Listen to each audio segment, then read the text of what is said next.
I'm sick and tired of all this talk about the intermission section in Mario Kart World. I just want to make a video on why I am tired of everyone talking about them. They are not as bad as they seem on surface, and I'm going to give a few reasons why. I also am not going to talk about the $8 price point. That's not the topic of this video. I do have my thoughts on that one though. First one is they're not mandatory. You don't actually have to play the intermission tracks. They are only in Grand Prix. We did get news that you can toggle these on in versus mode as well. So if you want to play them, you can. And if you don't want to, just skip it. It is completely up to you if you want to actually play them after you beat the main game. And unrelated note, I can't wait to do speedruns of the intermission tracks because it'll actually make it a lot more interesting to just play. You have to actually drive the track. But obviously, if you are playing Grand Prix or if you are playing Knockout Tour, which also has on these tracks, there's obviously you think these are still gonna be bad. That's where I got more reasons for you, obviously. The second thing is they are not all straight lines. Like the first one we saw was indeed a straight line. Well, mostly. We know there's at least two turns, which again, we'll get to later. I feel like I'm gonna say that a lot. On the scene in the direct where they are selecting the versus mode tracks, we can actually see that a lot of these roads are going to be pretty windy.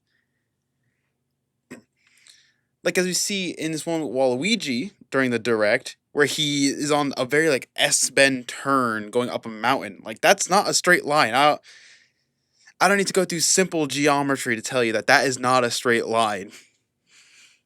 Which, speaking of that Waluigi clip, it goes into the next point. There's other things to do when you're driving in a line. It's not like Mario Kart 8 where all you had was snaking, which was sometimes slightly faster. Now you actually have charge jumps where you're going to have to be doing other things this entire time.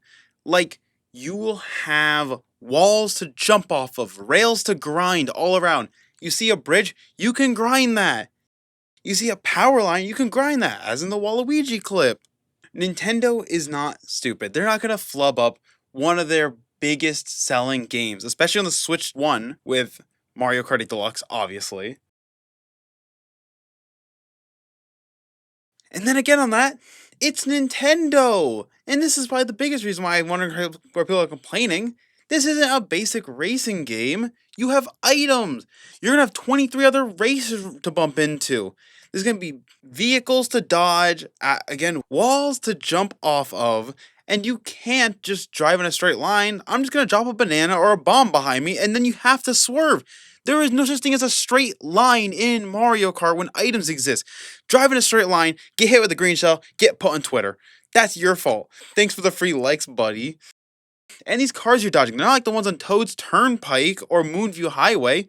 They made a point of it in the direct.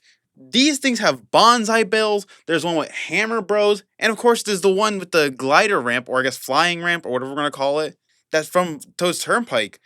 There's so much to do in these sections. You can't just drive in a straight line. If you're driving in a straight line, you're throwing, literally. And to remind you from a point earlier, the charge jump, you could charge jump off of one of the small cars to get tricks. And a thing that I didn't even write down is the fact that there's those big vehicles like the giant truck or the submarine that was shown in Get Mad's video or the helicopter that was shown at the end of the direct that was just like shadows shown off because we didn't know what the flying one looked like at that point in time. There's so much to do. There's so much to go around. It's Mario Kart. This isn't a racing game. You gotta remember, well, it is a racing game. It's a kart racing game. That's what it is. Remember that. There is no downtime in Mario Kart. I mean, have you looked at competitive players? There's a clip going around that's really popular on Twitter right now because people are talking about how this person's like playing FNAF with the rear view camera. And yes, that's Mario Kart. They're checking behind them for items. That's the point of the game. There's never downtime. They're in the straightaway on Toad's Harbor. There's no downtime. You gotta keep looking around you. Remember, at heart, this is a party game. They're not just gonna mess up and make this game bad. They know what they're doing. They're Nintendo. This game is gonna be good no matter what. Like, Nintendo rarely flops, especially when it comes to Mario Kart. And even though I didn't get that midnight pre-order, if you get the bundle, it's $30 cheaper. So if you want to try the game, I recommend you buy it in the bundle. Please don't buy in the $80. I just don't want the $80 to be the norm in the video game industry. I said I wasn't going to talk about it, but I have to. It's Mario Kart World. I don't like it.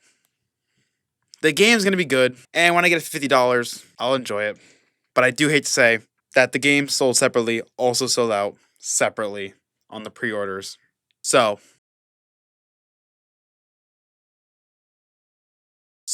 $120 GTA, baby! But then on a good note, yeah, this game's gonna be good. I'm gonna enjoy it. I'm gonna play it so much. I'm gonna put thousands of hours in the game just like I did for Mario Kart 8. And nothing will change because I will love it. I'm gonna be enjoying it because I got for $10 cheaper than I did for Mario Kart 8 Deluxe. And Mario Kart 8. You know how much money you spent on Mario Kart 8, by the way? Holy crap. Just to put in perspective, I bought 8 and 8 Deluxe. So I bought 8 and the DLC, which I think was $20 for for 4 cups. And obviously I got the Mercedes, even though it was free, but I got the Mercedes, obviously. Then I spent another $60 for Mario Kart 8 Deluxe. Then $25 for that DLC. Mario Kart World's looking pretty cheap until that DLC comes out for like $30, because you know what's happening. Unless they choke it like they did for Odyssey, which could have just dropped to like a $40 DLC and people would have loved it. Thank you for watching. I hope I see you in the next video.